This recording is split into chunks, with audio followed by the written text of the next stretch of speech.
Hi there, this is Edwin Serrano, owner of Home Pros Painting, with another Take a Minute to Get It topic.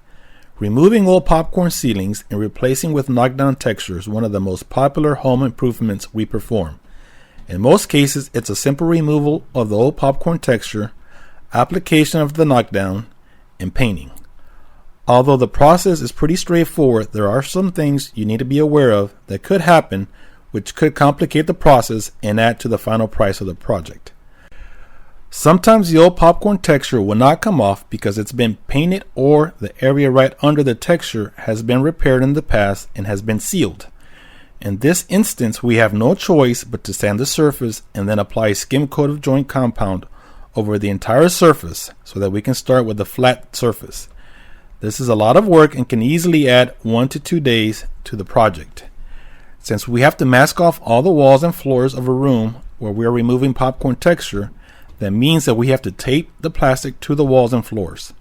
If the existing paint on the walls was not properly applied, then there's a good chance that when we pull the tape off the wall, it could yank some of the wall paint. This is not anything we can control since we have no idea of what the condition of the wall paint is before we get started. The same thing can happen when pulling tape off of the wood floors.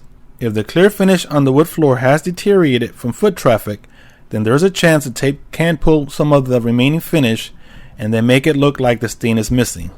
Once again, there's not too much we can do about this situation. One thing we have started doing is using a special tape made for wood floors.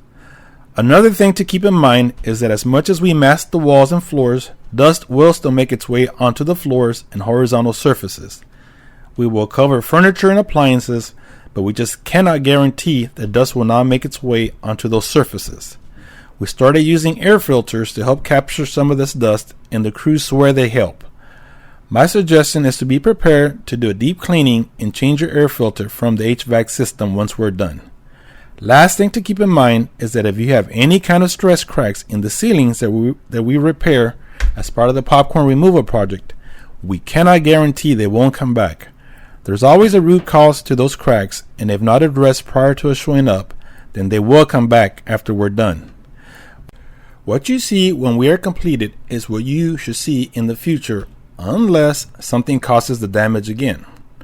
Once again, thanks for taking the time to watch this video, and we look forward to working with you on your next project.